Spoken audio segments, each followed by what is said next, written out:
Hello everyone, we are ready to start Thursday evening lecture, and as the title says, we're going to look at today at the 2014 US Chess Championship games, and I have prepared two games to show you, and both games are very tough ones. So we're going to have one long stream, me showing you these two games, okay, instead of splitting it.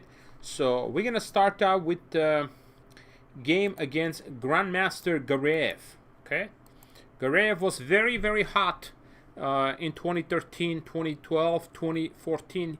His rating, as you can see, was slightly higher than me, and he was just playing some really strong chess, winning a lot of tournaments. So I'm playing with the black pieces, so let's begin. He played d4, and so far the tournament hasn't been gone that well for me. I was getting a little frustrated because I was, let's say, 4th highest rated player in the tournament.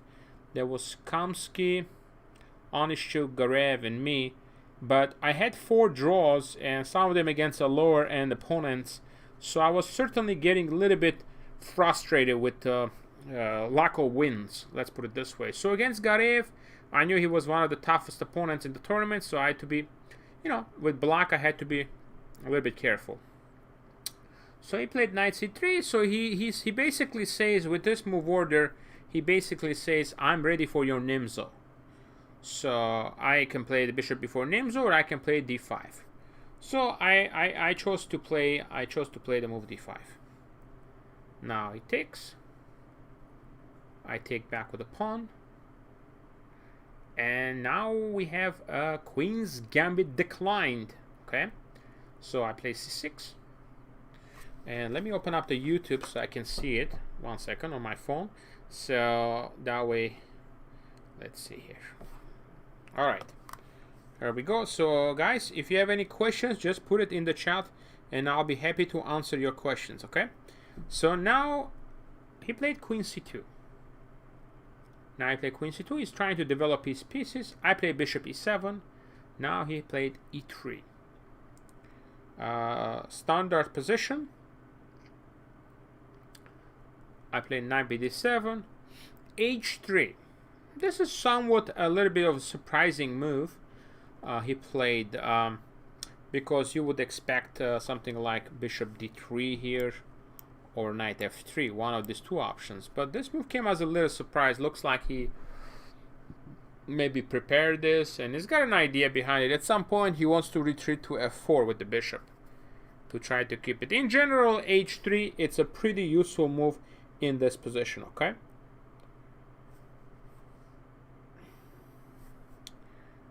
Now I played knight e4. I thought, okay, since he's not really fighting for the center immediately, let me try to use this move to simplify the position a little bit. He played bishop f4 to my surprise. I thought, okay, if he takes on e7, I just go queen e7, and his h3 move looks kind of unclear, okay? His h3 move looks kind of unclear, so that's why. He plays bishop f4, and, okay, I can, if I want to be really aggressive, I can maybe even play the move f5, but you always have to, calculate what would happen if he plays bishop d3, like this, and then knight f3. So there's always an idea here. So I didn't want to do that, so I said I will play bishop d6. I will try to exchange. And now if he takes on e4, I take. He takes back, queen e7, and pinning the knight, and the pawn structure is split here, so it looks very tricky for him. Like, for example, if he plays bishop d3, I can take. Sorry, he takes. I have the move f5, attacking the bishop. So that's why he didn't do that. He just took. Knight takes d6. I think I'm absolutely fine now after this exchange. Now he plays here and here. I should play like a normal knight f6 move, and then perhaps try to even prepare g6, Bishop f5, I need to trade the bishops. But here, I made a quick move and I immediately regretted it. Okay? So I played a move Queen g5, putting pressure on g2. And now, I thought, oh, now he has to react to it. You know, he has to do something, in my opinion. But he actually has a very good move here. This Queen g5 is losing a tempo. So in this position, I should again just play Knight f6 here. By playing Queen g5, I'm allowing a move Knight f3. When he played this move, I immediately realized, wait a minute. I cannot take on g2. Because if I take on g2, he plays King e2. Suddenly, the Knight on f3 is protected. And he is threatening Rook a to g1. Okay? And now he plays Rook a to g1, trapping my queen. And unfortunately, I'm completely stuck now. I am completely stuck here and I'm not sure what to do. So I couldn't take this, and immediately I realized that I'm in trouble here. Okay? Alright. Can you guys say something in the chat? I want to make sure I can see the chat. I haven't been seeing any comments. So if you're watching, say something. So I just want to make sure I can see the chat, guys. Okay. So I couldn't take it, okay? I couldn't take it, and immediately I was like, I was regretting this because I have to waste a move to come back. I play Queen f6. Now he castles, and now I can't even castle because h7 is under attack. So I have to play now Knight b6. I'm hoping to get Bishop f5 in, but I'm like a move behind here. I'm like really a move behind here. If I can get Bishop f5 here, I should be okay. But I'm not able to do that, unfortunately. So he goes e4. I take. He takes. He opens up the position, which is absolutely correct because my king is stuck in the middle, and I can castle here again still because of that h7 pawn hanging. So I play g6 because now I shut down the diagonal, and again it's all about that one move here. If I have a choice to go castle, then I'm absolutely fine. Okay, my position is very reasonable, but Gareyev is a very strong player, so he's not just gonna let me castle that easily. So he plays a very strong move, Queen c5, activating his queen, and now stopping my king. Now I'm stuck in the middle of the board, and this looks like a very, very dangerous moment here. Very, very dangerous moment here, guys. So what do you think I should do here? How should I respond here? Because I can't keep my king in the middle too long. You know, I mean, he's gonna go here. He's gonna go here and open up the position. So I can't really keep there too long.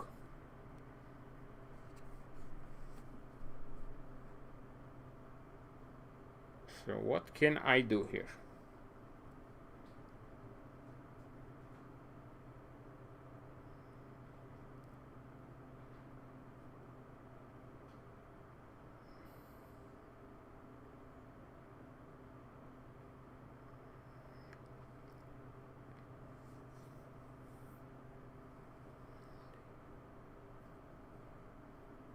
So what can we do here, guys?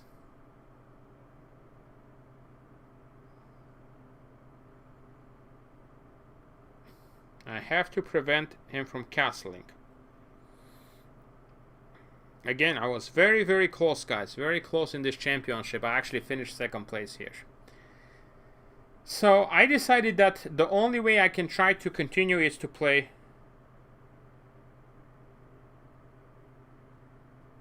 I go Queen e7 here. Trying to trade.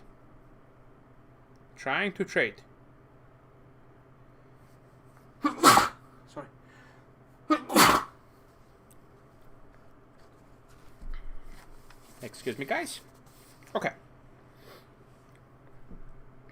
Queen e7. Now he played rook fe1. Bishop e6. Trying to get the development. And now he plays knight g5. And I'm under a lot of pressure. Oh boy. The knight is activated. The knight is activated on g5. And it looks like...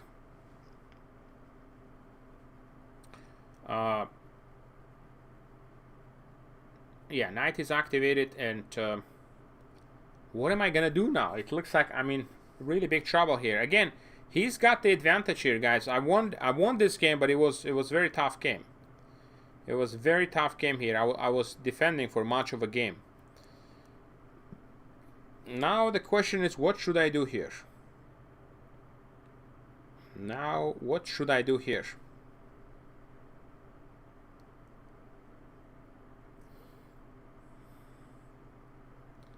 So, if he, yeah, I can't castle, and, you know, I'm sort of stuck here. I don't have that many options here, so I have to trade. I have to go for it. Now he takes, attacking my knight. Knight d7. Knight d7, now putting pressure on c5. Now he goes b4. Trying to defend.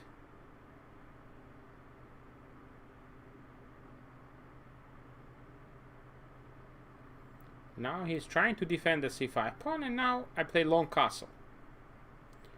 Trying to run away to safety here. But now he plays bishop f3. Bishop f3, and again, the threat is knight takes e6, and very difficult for me to defend this position. So I decided that, okay, I should try to give up the h7 pawn and try to look for a counterplay. The other option I had here was to play this move, rook d8. But I didn't like that because my rook is just too passive here. So bishop g4, takes, and f7 is under attack. And if I play f6, then knight f7. Very, very unpleasant. I mean, I can take, rook e7. Okay, some advantage still, but, you know, I mean, definitely an advantage for him. So what I did was here, guys, I decided, okay, I'm going to give up the pawn, but bring my rook into the game. Now he takes, and I go f6. At least for a moment, his knight looks kind of trapped, and he has to figure out a way to get this knight back into the game.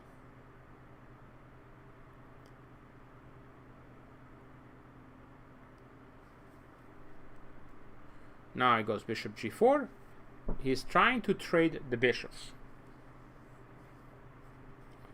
Now he's trying to trade the bishops, and what should I do here? If I trade the bishops, and let's say I take rook, he takes. By the way, he has got g5 coming up, so his knight is not really going to be stuck there for too long. And if, let's say, I go here, first of all, he can go here, and then suddenly, how do I protect? How do I protect the f6 pawn? So I can't do that properly. And if he goes here, I simply go rook to e7, activating my rook.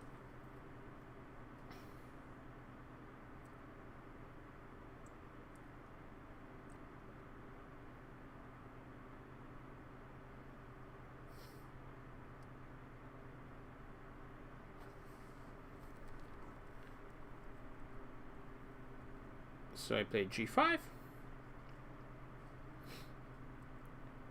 So that's why I had to use the move f5 to gain a tempo. Now he goes back. Now I can no longer do much about the knight. Knight is gonna get back. I'm down a pawn right now, but I'm gonna try to get some activity here. Bishop c4. Now I'm getting ready to activate my knight via e5. So I would like to play the move knight e5, putting pressure on f3. Okay. He takes. Rook takes e8. Go rook takes e8. Now there's also pressure here on a2. So he plays a3. Trying to defend everything. And the only way for me to hold, at the moment I'm thinking about just a draw. So I played a5. Trying to create some weaknesses. You know, a little bit of weaknesses so I can, you know, try to make a draw here. I don't have any ambitions right now. My goal is just to try to make a draw. It goes king h2 and knight e5. Let's get active now. And he takes. And I think here he makes a move that, you know, it's going to weaken his pawns. He's up a pawn here, so perhaps you can play knight g5 back. Or even here he could have played the move knight g5 back. But when he did this, I take. This is going to get really, really complicated. So knight d3. Now you're putting pressure on f2 and putting pressure on c5.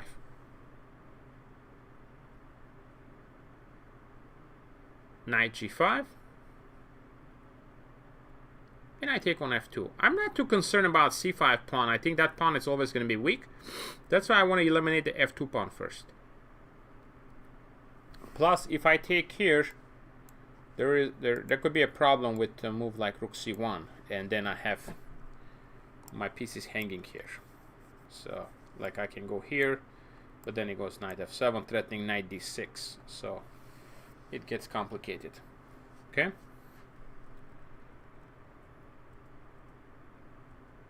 So knight f2, rook c1. He's attacking the bishop.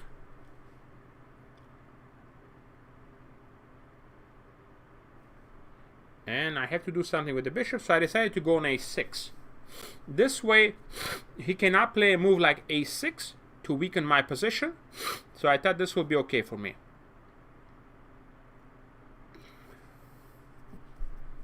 He goes rook to c3.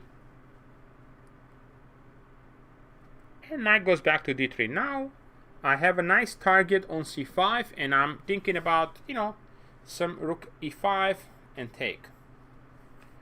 He goes h4, trying to fix my weakness, and if he can somehow win this pawn, then he can quickly play h5, h6, h7 and win. So I cannot afford to lose my g-pawn here. But I go king d7. I want to bring him into the game. I didn't want to play rook e5 because I was concerned about this idea.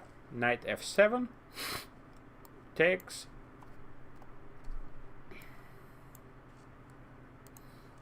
Takes.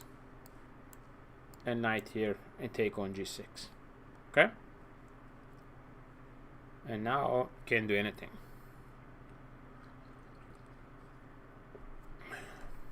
And I'm in trouble. I mean, I probably have to go here and takes and play something like this. So that's why I say, you know what, let me bring my king close to g6 so I don't lose my pawn, okay? It's very important. So now he doesn't have a good pawn here.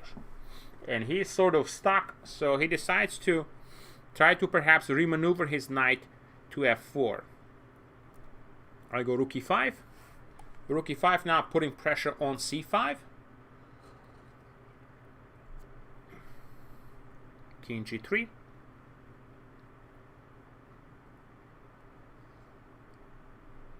And I go knight takes c5. Now I'm happy. I got my pawn back. And he plays king f4. Trying to remember what I was planning to do against knight f4, because This move makes lots of sense. Yeah, I think I see it now. I think this is a problem. I have maybe some check.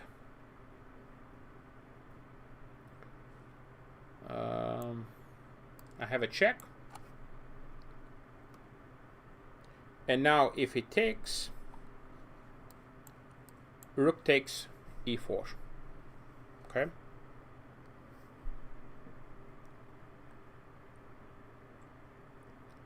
And now I have some rook g4 idea. If he takes, I have this. Yeah. So, but again, knight f4 would have been a very interesting choice. But he played king f4. King d6. Defending. Now he plays knight g5. If he play king g5, then I will have knight e4 check. Take. Now my e3 is there, so he has to go back. And we get into some position like this, which I think objectively is just equal here. But I think he's still trying to play for a win here. So he goes knight g5 back. Now he's threatening some knight f7. But I just simply go rook e7. Now everything is stopped. I don't think he made any progress, and I now managed to win his pawn back. Pawns are equal. And I think right around here he started to lose the trend of the game a little bit, because here he should have tried to play for a draw already, because I mean his pawns are weaker, and at some point there might be a risk for him. But he continued with h5. I took. King takes f5. And now I need to activate the bishop. Bishop has been sitting on a6. It's time to bring him into the game. By the way, now he had to go back here. There's a cute idea. If he goes here, we have a mate. Okay? So, yeah, now we have a mate.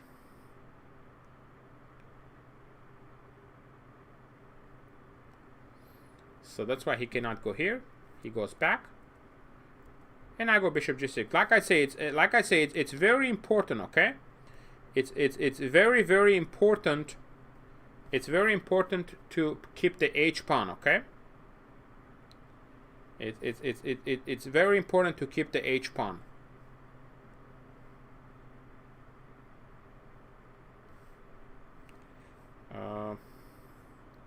Alright, so now he plays king g3. Now he's trying to bring the king to h4. He's trying to bring the king to h4. And now, very important moment here. What should I try to do here? Very, very important moment.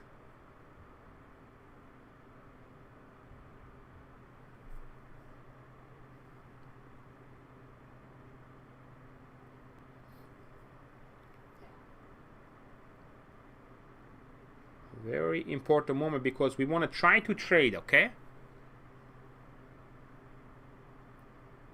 We want to try to trade and simplify the position.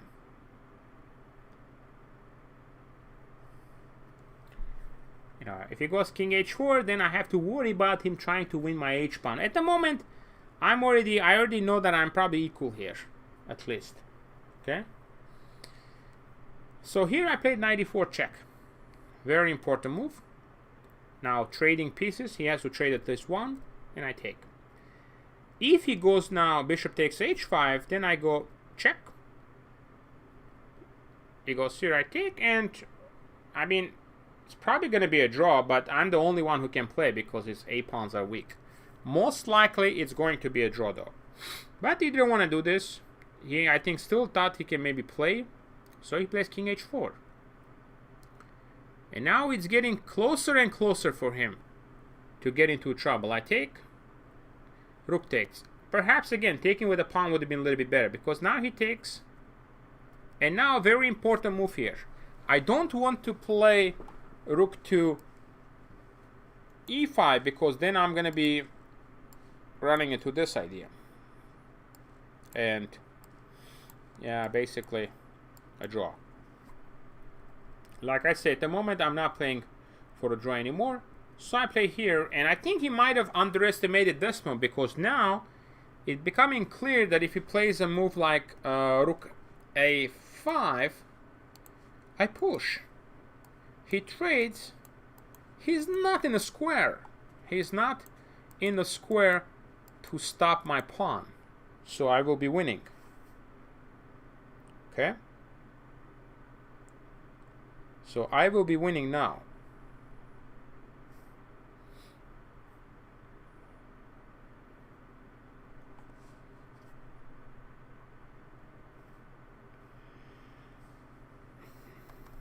So let's go back. So I played Rook H7, and now he played A4. And now King E5, centralizing my king. And now I'm getting ready to push my C-pawn. My rook is doing a fantastic job here, protecting H-pawn and a B-pawn. And here I think he's getting into big trouble here. Maybe he can still make a draw here, but he has to play very precisely, which he didn't. He played G3, C5. He probably thought he can never lose this position, but now King G6. That's losing. Now he goes here, and now a very important move. Very important move here, because one thing we know from the rook endgames, right, guys? We have to put the rook behind the pass pawn. Always remember, you got a pass pawn, you got to put the rook behind it. And there is no difference here. We go here, he takes, we push. Now threatening C2. And now king here. King C3. And here he resigned because he realized he is like way behind in this race. Because I go here, let's say he goes here, I promote, and he is many moves behind, not even one or two. Yeah, I just, by the time he promotes, yeah, it's all about having that one extra pawn, and he cannot stop it. So after the move King D4, I think King C3. Yeah, I think he played here, King C3, he resigned here. So this was a critical win for me, guys, because as I mentioned, I wasn't doing too well in the tournament. I had a lot of draws, okay? So I wasn't happy with, but now this was a breakthrough moment, because after this game, I won 3 more games, okay? I won 3 more games, so I had 4 consecutive victories in a row, okay? And then I was leading the US Championship with 1 point. And I lost 1 game to Sam Shankland, and that would cost me the championship in round. I won round 6, 7, 8, round 9. I lost that game, yeah, and then that being very costly. Okay, so but yeah, this shows how difficult sometimes things can be. How difficult things can be, and you have to always try to make the right decision. He definitely overplayed his position here. You know, he had very good winning chances earlier when I made a mistake in the opening, but he played with that flow that he still has to try to play for a win, and that's a big risk right there. Okay, it's a very big risk. If you keep playing for a win in a position that you shouldn't, then it's possible that that's gonna cost you. Okay. So that's possible that might cost you. So, all right. And now we're gonna look at the next game, okay? So I hope you guys enjoy this game. And this is a game Gareyev against me, 2014 US Championship. You can find, you can find this game very easily and look in more details, okay? Let me actually. This is not what I need. Yeah. This is the game. Now, the same tournament, I'm playing Ray Robson. And again, Ray was already very strong in 2014. He's 26-31. So I'm playing with the black pieces. And we always have this French defense battles with Ray. Back and forth. I think he won a few games. I won some games. So when I'm playing him, I know he's going to play E4. But suddenly, he opens up with D4. Which comes up as a huge surprise because previously he had scored some good wins against me. I scored some wins as well, but I didn't expect him to play D4, being myself as a D4 player. So I was happy to see it. But he had a specific preparation. Catalan. So he probably prepared this with his friend or second. So he was playing quite fast here. So I went check. Bishop d2, bishop e7. And now I played c6. I decided to play a very solid setup. Knight bd7, bishop f4. So we repeat it. But then I went back to see if he wants. But no, he wants to play for a win. And I don't know how he was doing at that point. At that point, I was already on a +2 score. So draw with black would have been bad. So now he just goes knight bd2 and he wants to play e4. Very simply wants to play e4. So I say, okay, I have to play b6. So he plays b3. So basically, white has two options here. Okay? White has two options. He can play for e4 here, or he can play for the b3 pawn. They're both playable. If he plays here, I was planning to take. He takes bishop b7, and we played this position. Bishop f4. Perhaps I can play c5. And it's a game. Yeah, it's a game here. So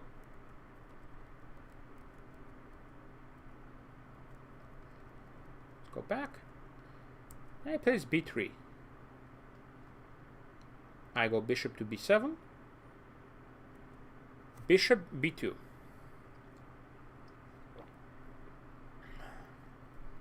And now I play rook c8 because I'm getting ready to play c5. Rook ac1. I wasn't so sure. I thought maybe he should consider this setup here. Since he didn't play e4 right away, if he plays e4 here, it's a bit too slow, you know. It's a bit too slow. I have c5 and putting pressure. Okay.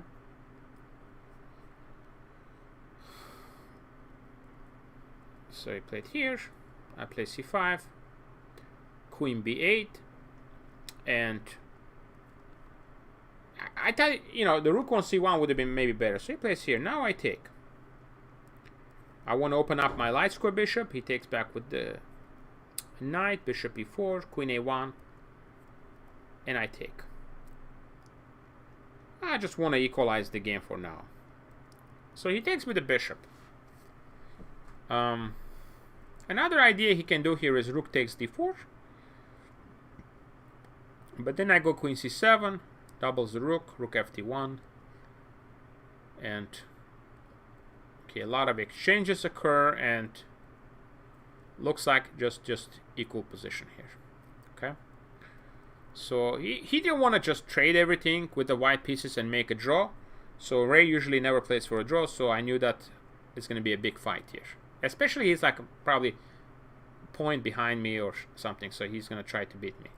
So I go queen c7. Now I'm trying to play rook fd8.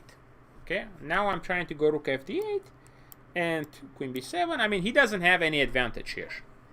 But, you know, he's quite ambitious player, so he plays bishop h3. Trying to move this bishop, and now some knight g5 ideas coming up. So I go rook f8, trying to see what does he have. Rook 2, c1. Now remember, in the opening I mentioned he should have maybe played rook ac1 right away, because now he's sort of losing a little tempi. Now I go back queen b7, and now he goes knight g5. This is very concrete, but unfortunately it doesn't work. I have very, very good defense here. Bishop c6, queen b1, and he's definitely putting a lot of pressure. There's pressure here, so there's a lot of ideas he has. But I have this knight on f8, which is, I think, a very important move. It's because now h7 is guarded and e6 is guarded, so he cannot really sacrifice anything. And when I do this, I remember now. The key thing is now the bishop is hanging, which is a very huge for me, because otherwise he was going to be able to play knight e5. But here he can't, because I will simply pick up the bishop on d4.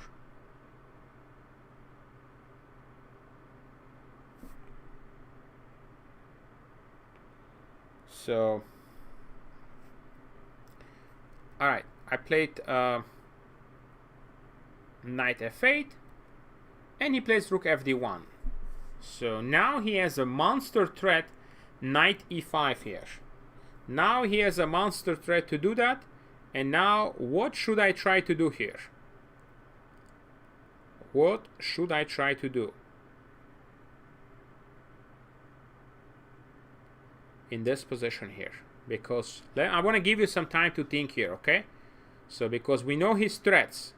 We know his threats, and what should I try to do to defend it against his knight e5 threat?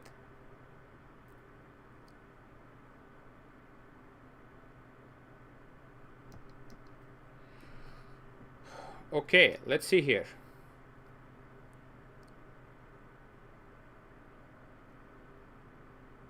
Hello everybody. Greetings. Glad to see you all here. Yeah, that was a tough one. I agree with you, Adam. That was a tough one. All right. So what do we do now, guys? I mean, we're playing another very tough competitor, Ray Robson here. Why is 95 a threat? That's a good question. Why is 95 a threat? Let me show you. Because he goes here, he attacks this, and he attacks this. He's gonna have too many threats. Okay. So that's why. Okay.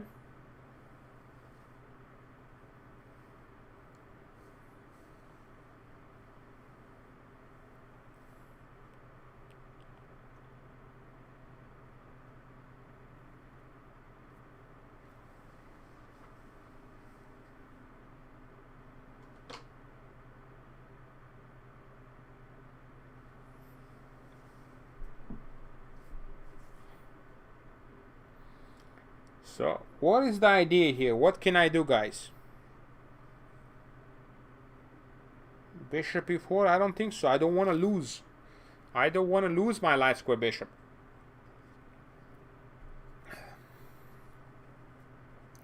This knight is very active. Don't you think it's maybe time to question this knight? Maybe it's time we question this knight, yeah? And push him away. Can we question him?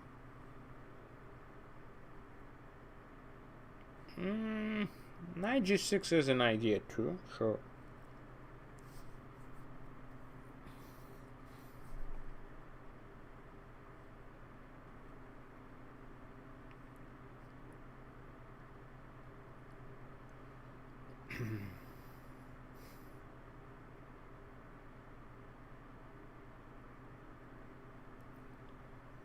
h6, absolutely. Let's question that knight.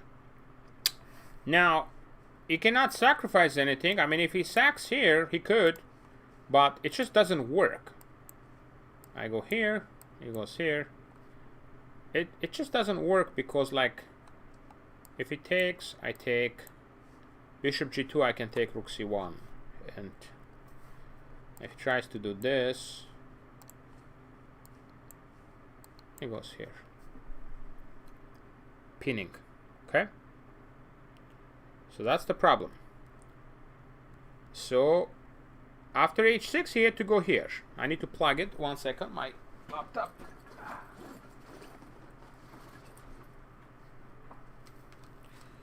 Okay, sorry, I forgot to plug it. So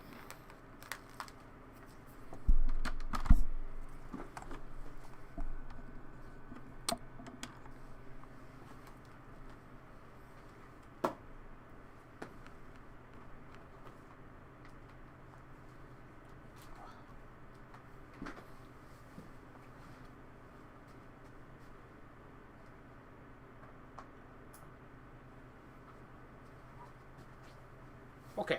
All right, guys. Sorry about that. So now we take, and guess what? We gave up our bishop, so we have to take that extra pawn. You know, because if we give up our strong light square bishop, we better take it. Okay, we better take it because otherwise we're not gonna have a good compensation. So he goes 95. Attacking my queen. And here, he probably thought he has good compensation here, which is very possible. But with a very precise play, slowly I will neutralize that compensation. So he took. He could also play bishop g2 here, but that loses to this tactic. Rook takes c5. Check. And we pick up the knight. Okay, so that would be a blunder. So that's why he had to take first on c8. Take. Again, every trade now is going to bring me closer. Every time I trade, it brings me closer here, okay? What do you do here?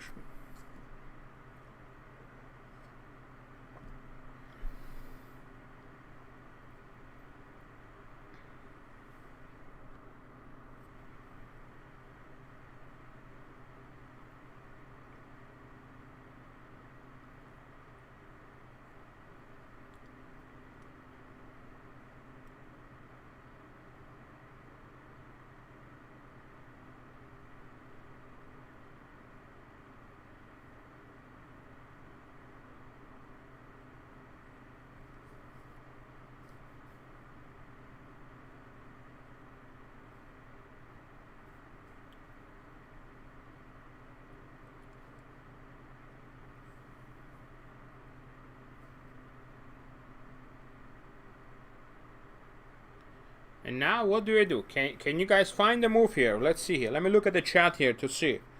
Alright, correct, Yogi. Yes, knight g4. Activating the knight, threatening this, and also threatening to take this. Absolutely, Yogi.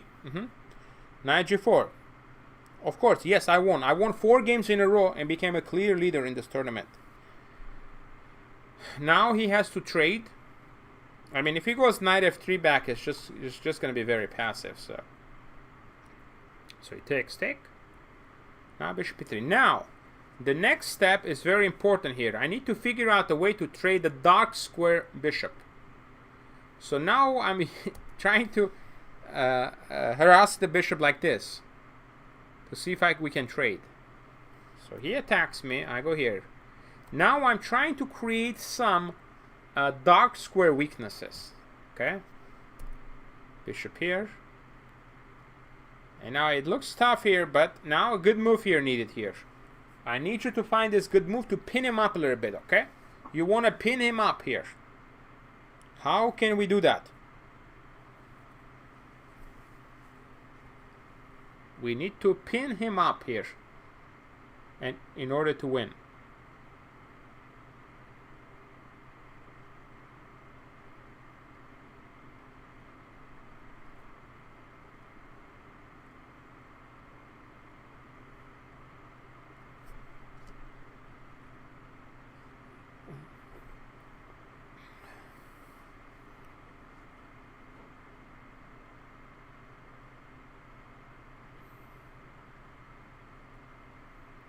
Absolutely. Yeah. Yeah, rook d8, perfect, pinning it. Absolutely. Now he plays g4, attacking the queen. I was very happy to see this because this is weakening his position tremendously. He should have done anything else but that move, because after this now it's going to be a big problem, okay? So this is going to be a big problem for him. So queen d8. Bishop e5. Okay, he's trying to trap me here, so I don't want that. So I trade.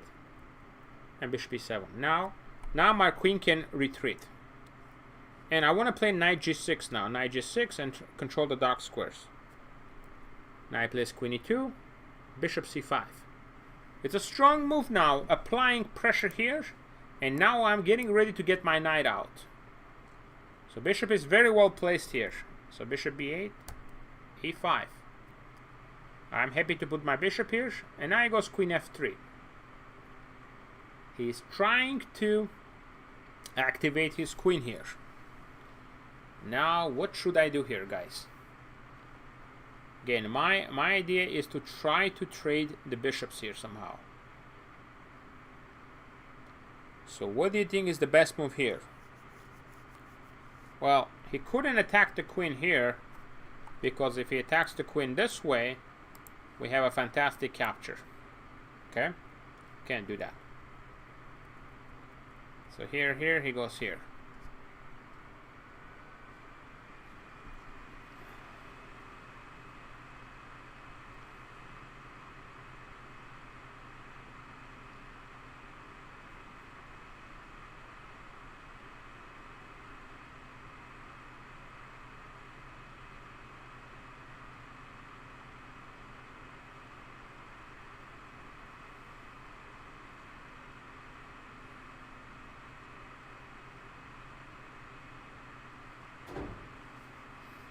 Absolutely. Queen comes back to d8, attacking the bishop. Now he goes back here, and now we get active.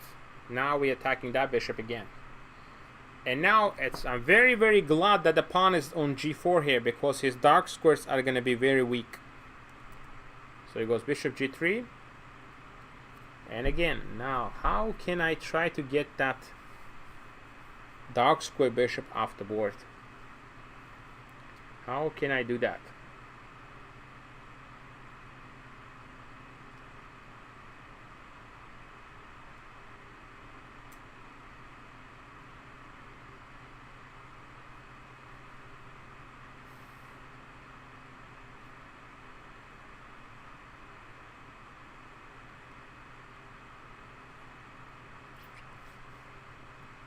Well, if you go bishop d6, you're going to run into queen d3.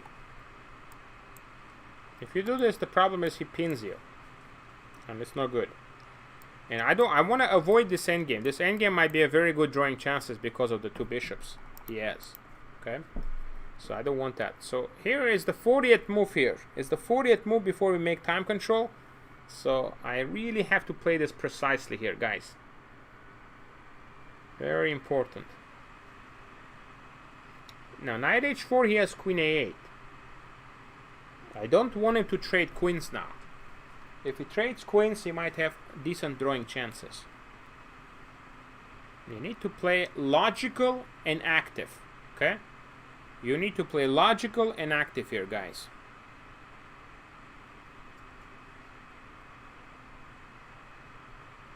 Absolutely. Queen d2. Activating the queen and also attacking the pawn. Perfect. Now he plays a4. And now, what can we do here? What can we do?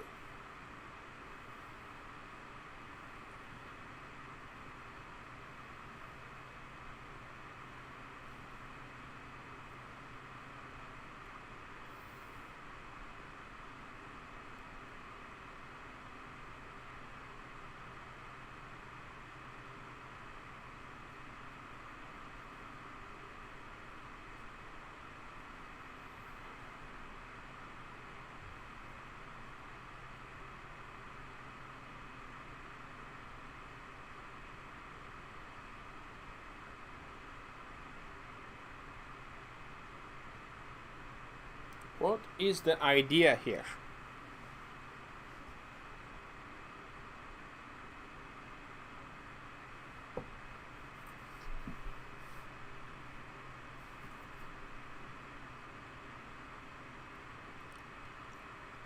Bishop d6.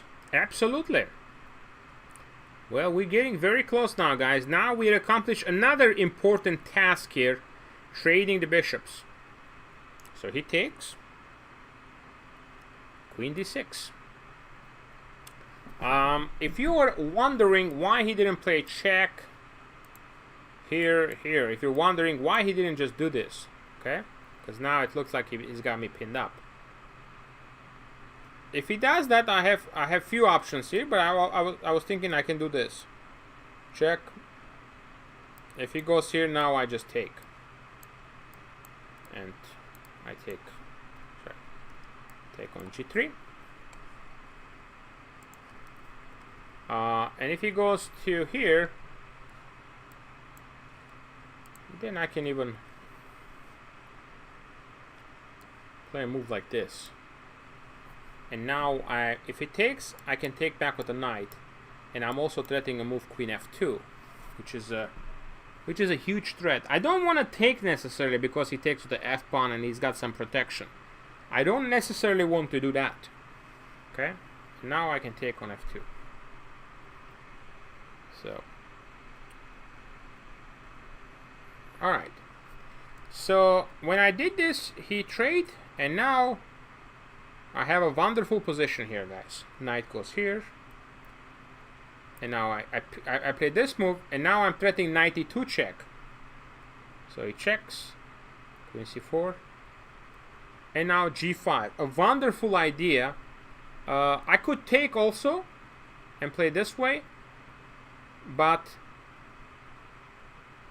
yeah, then I have to go here. It's probably still winning, but I didn't want to even allow this, because why should I even allow this? After g5, he actually has no moves. White literally cannot move anything here. So this is an example of a suksewang.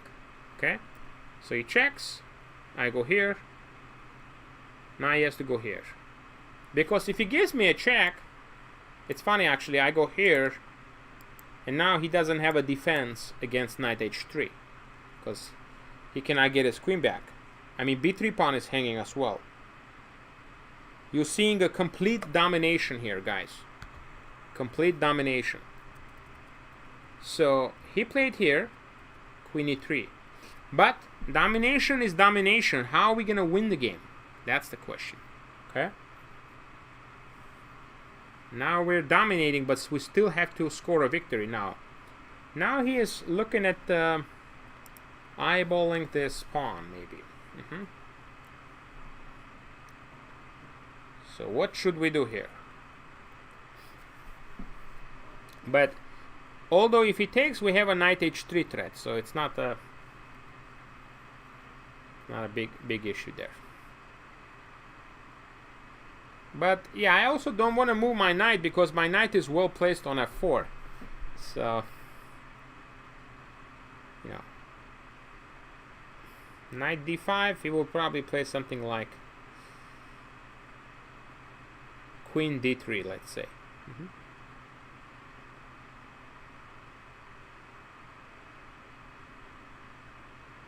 Yeah, taking f8. Now it goes b4. Now actually, the reason I play king f8 is he doesn't have any moves, because I kind of passed the turn to him, and then he started to think, he realized there's no moves. So please freeze for a second here to understand and appreciate this position here. Suk Sawang right here, okay? White is in a serious Zuk Sawang, guys. He is in a serious Zuk Sawang.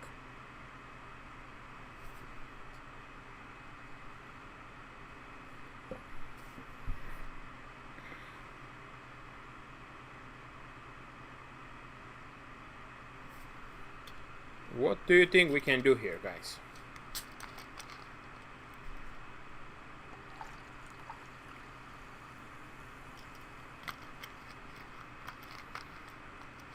King f8. Absolutely, yes.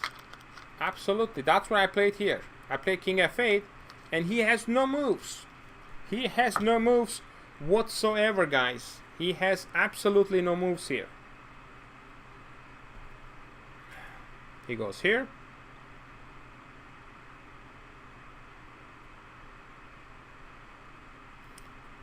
Because if he takes, that loses to check. Here, check, and position is falling apart. He cannot move the king away. We take on f1. So I mean, if he plays f3, we have knight takes h3. So yeah, it's unclear. So that's why I played b4. But again, this cannot work. I took queen takes a4 because now I want to be able to take the second pawn. Other moves as well win.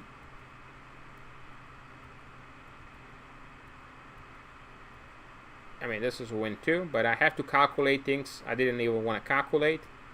So here I take. He played b5. He's trying to close the position and he's hoping that he can get the b6 pawn.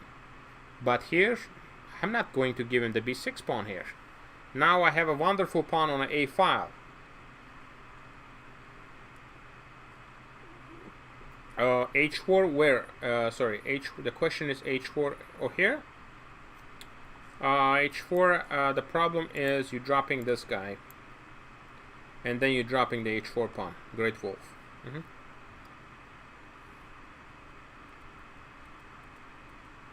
So now he played b5 here, and he's trying to take. He's trying to take on b6. I don't want to give him that pawn. Maybe I could do it, but of course, knight d5 is a great move, defending it and attacking. Now he's trying to get active with queen to e5.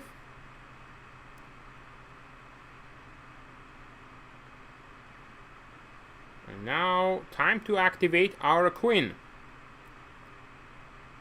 Time to activate our queen, guys.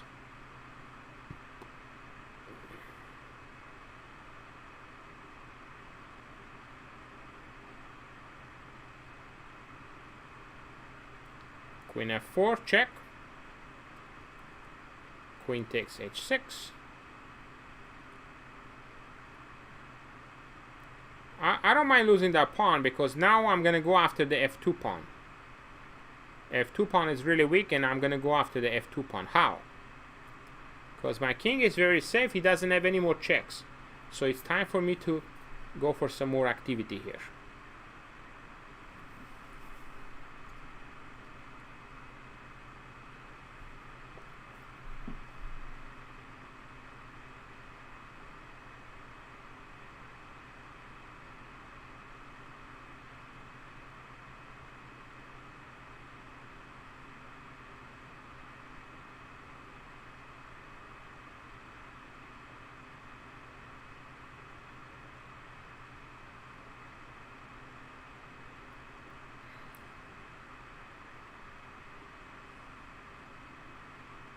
Knight. Knight to c3.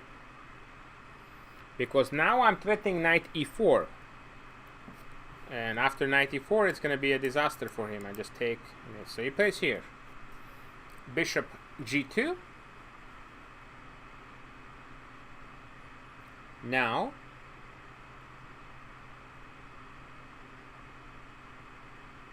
what can we do here? Yeah, I could also push the a pawn. I agree with you. There are many ways to win here, but you want to choose one concrete plan and just go with it. Okay? So I chose this plan here. Now we need to attack f2 here, guys. Knight d1, correct? There were other moves as well. Knight e2 is winning. And then mate on g1. Yeah. That was too bad. I just wanted to stay with my plan. Now he goes f3.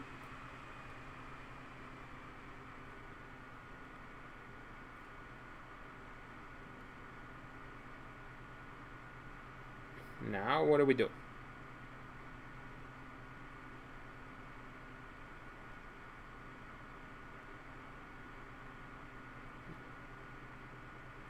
Queen e3 check.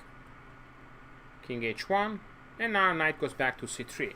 The reason I went back knight c3 because now I just want to go here and it's just wonderful, and I'm threatening mate on g1. So he can't do anything. The king is going to get mated. He has to be very quick. So he goes here. And now he goes here. And now I push the a pawn because the queen cannot move anywhere. So he can't take because of the mate.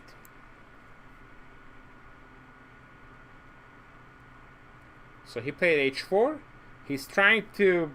It's a last hope, but there is really no hope here. Yeah, well, we made the bishop bad. We made him to be passive by constantly threatening. Alright, what are we going to do now?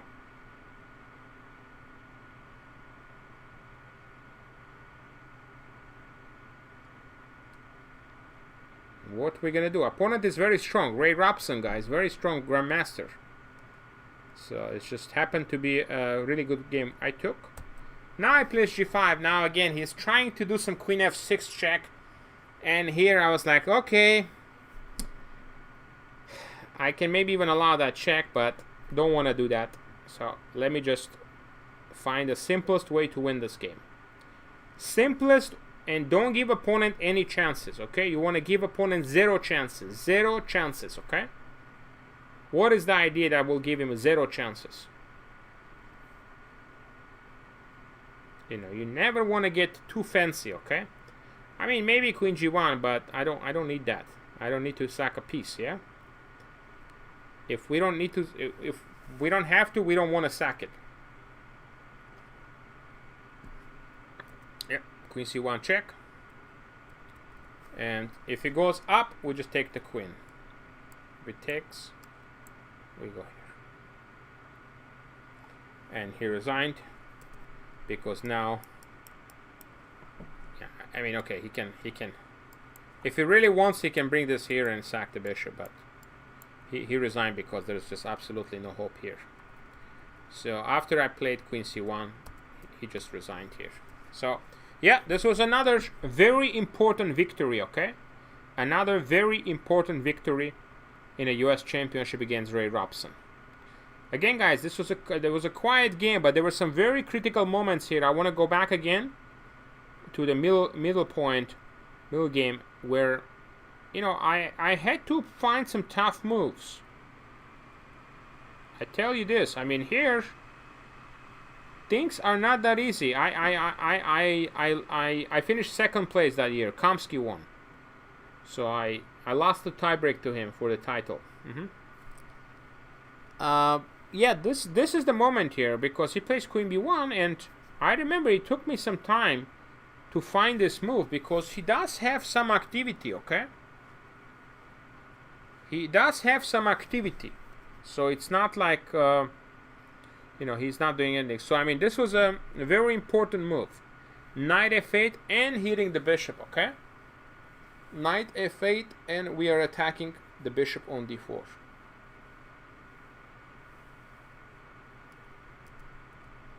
Rook FD1, H6.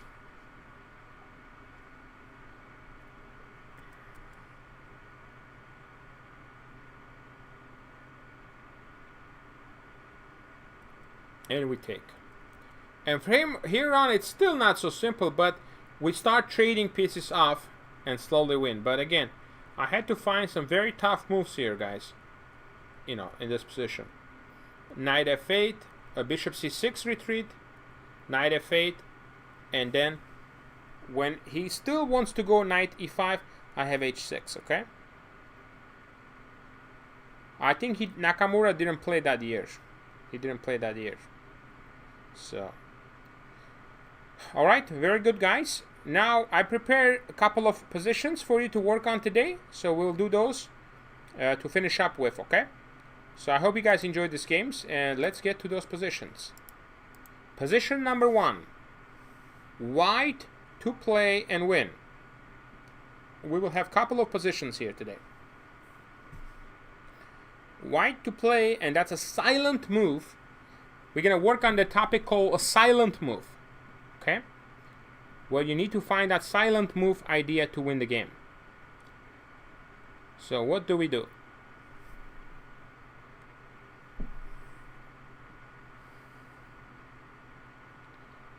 We have a pawn on the 7th rank, but we're not sure how to push it. We're not sure how to promote it, okay?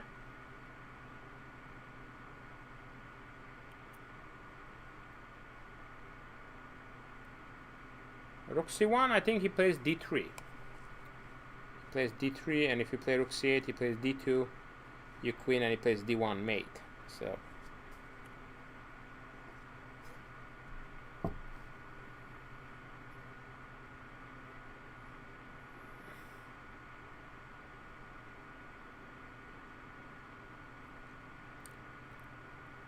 all right. Yeah, I never tried the Chinese chess or shogi, but yeah, looks interesting. All right,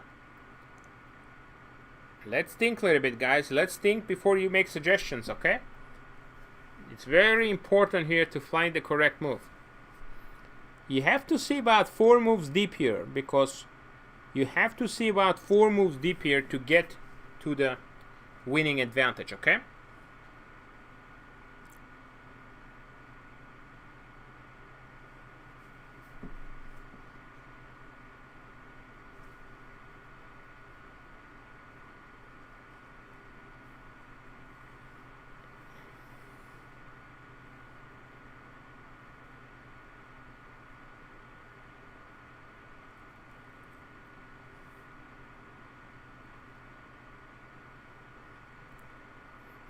Rook f7. What is the plan? You say rook f7.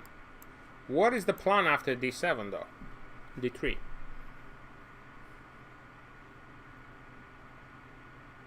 What is the plan here, guys?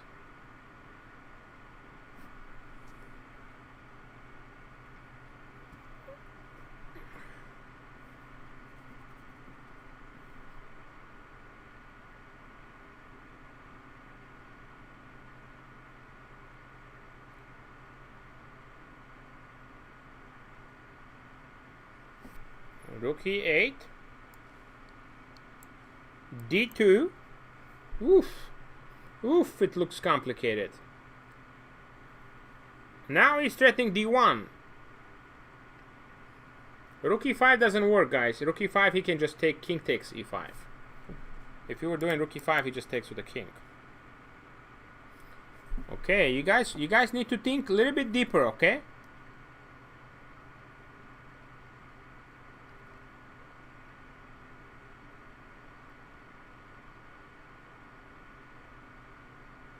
Alright, rook e8, d2. And now, this actually, I don't know if you guys guessed it, but this was the correct line. Now you have a very nice move. Check. Takes, check. And we're gonna take the d2 pawn. Absolutely, absolutely, okay? And you're gonna pick it up. Perfect. Alright.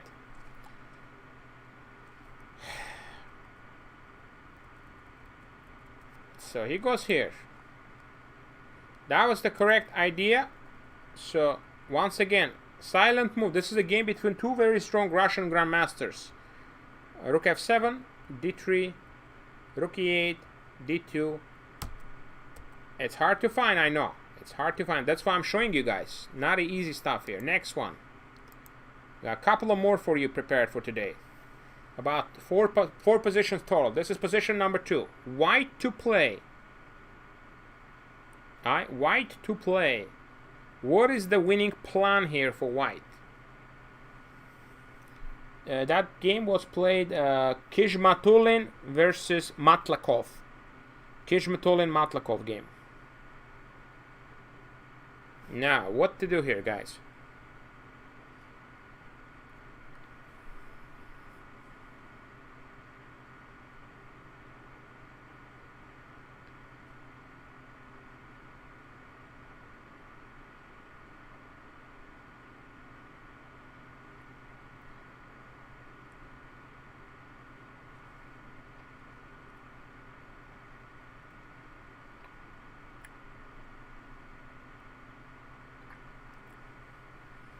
Very important moment. What to do? Rook b8. Be careful, guys. If you go rook b8, there is a rook a1 check.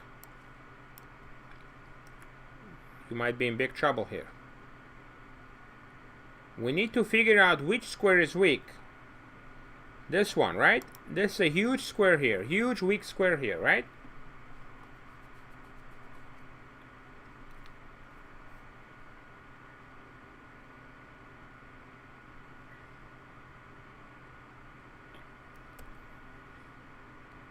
Knight d5, threatening knight f6.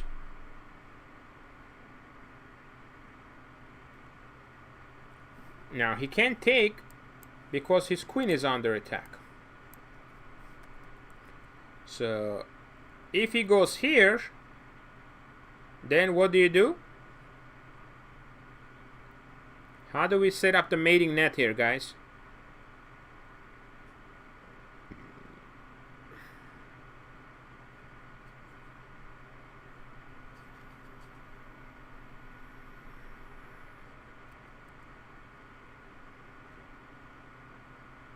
check, and a mate. And he cannot do anything. Okay?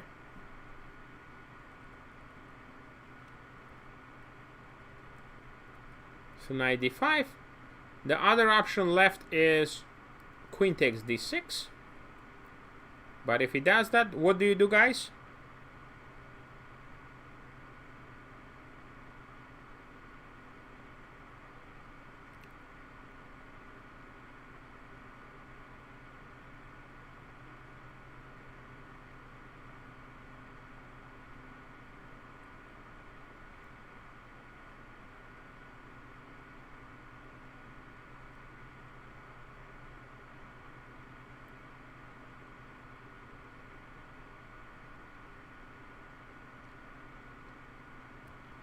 Check.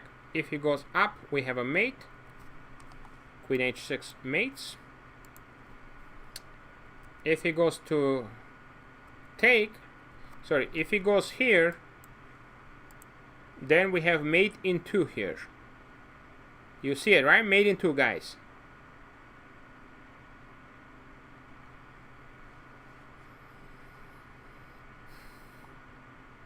What is the mate in 2?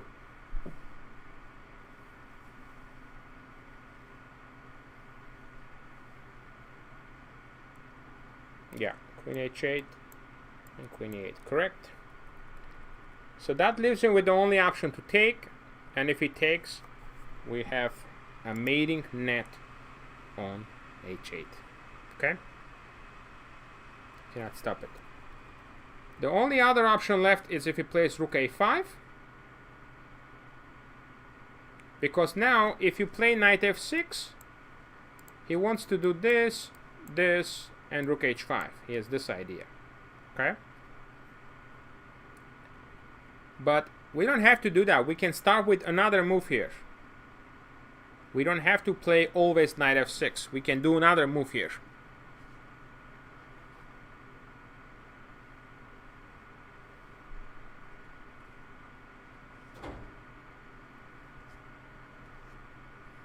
Yeah, bishop f6.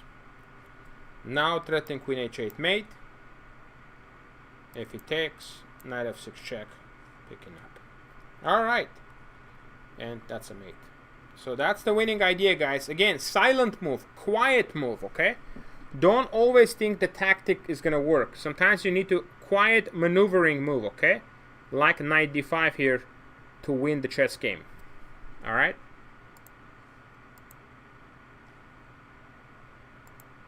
Alright, then I have one more position here. Oops.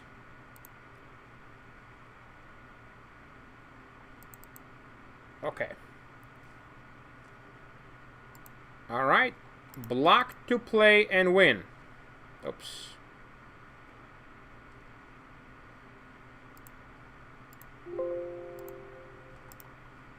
Block to play and win here, guys. This is not a very difficult position, so I think you will find this. It's just a calculation, pure calculation here, okay? I'll calculate a little bit more. Calculate a little bit more, guys. What's gonna happen if you push the pawn, right? Yeah, we can push the pawn, but what's going to happen?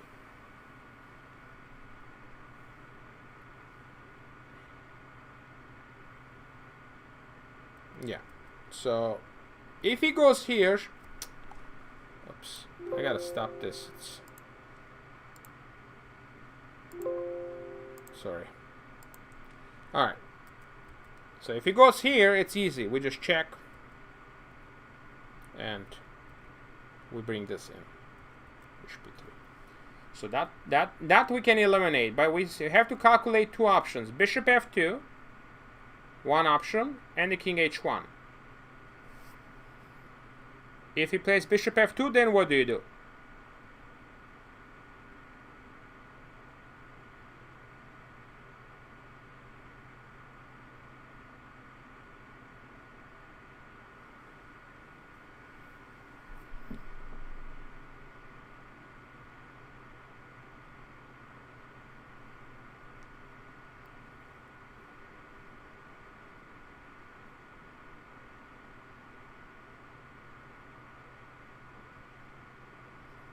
So we take, attacking the rook.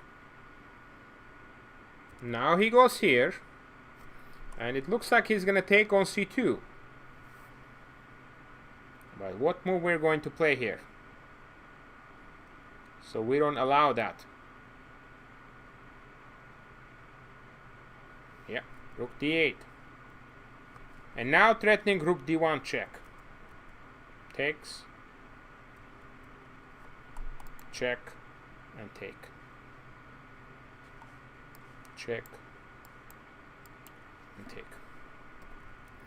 Alright, so bishop f2 doesn't work. What if he plays king h1?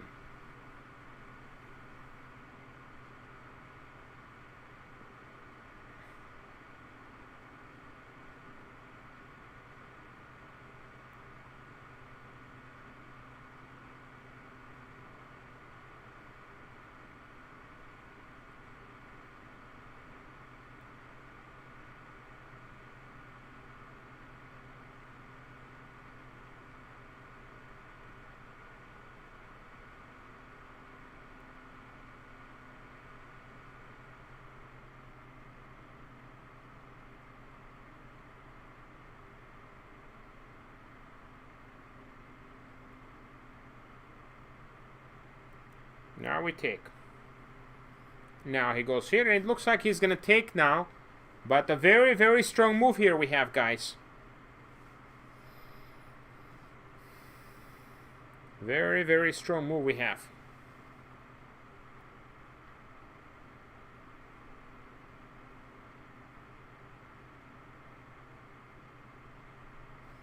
Yeah, rook a d8, threatening rook d1. So he takes, I take. Now he goes here, rook e1.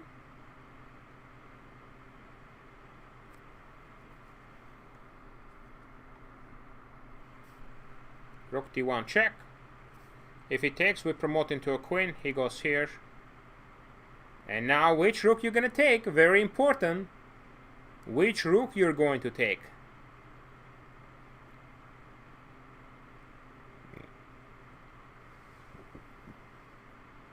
Because if you take the wrong rook, it's not gonna work. Yes, e1 takes, and finishing move, bishop e3. Perfect. Absolutely. You have to do it this way. If you do it any other way, it's not gonna work, okay? Alright, perfect. Again, always look for discovery check. Always look for the back rank checks, okay? When opponent is in a situation like this, always he's gonna have back rank ideas. And the last position, guys, for today, block to play, and you need to play like Anish Giri. A very strong play by Anish Giri. It looks like very messy position here, but Giri found this maneuver, and after which he's just simply winning. Block to play, and you have to play like Anish Giri. I think it's against Shirov. I think this was against Alexei Shirov. Black to play and win.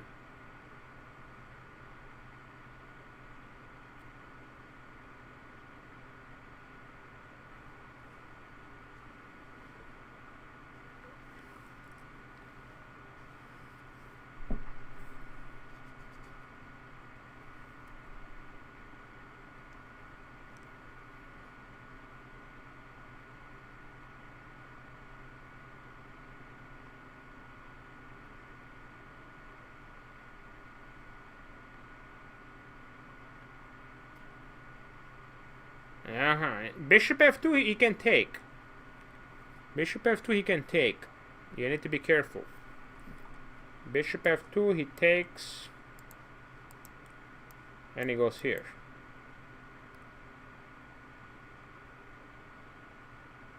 Check. Actually, you could even lose. Correct move is bishop g1, yes, because now you're threatening mate. Okay, it's amazing idea. Now he doesn't have a check on f8 you take, on e8 is covered, everything is covered. So he has to play h4, because now he's trying to get a hiding square for the king on h3. And now what do you do then?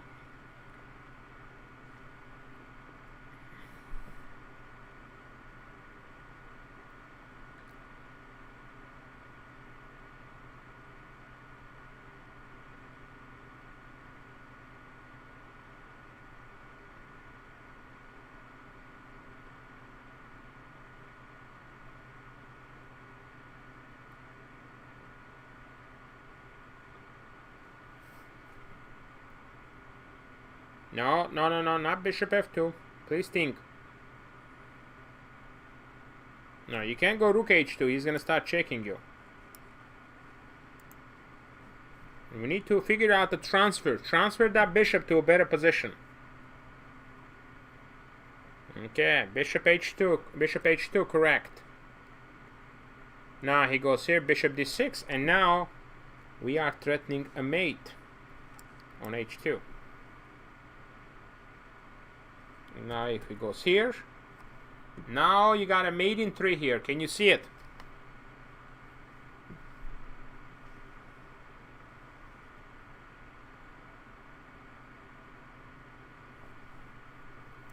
Now mate in 3. Check. King up.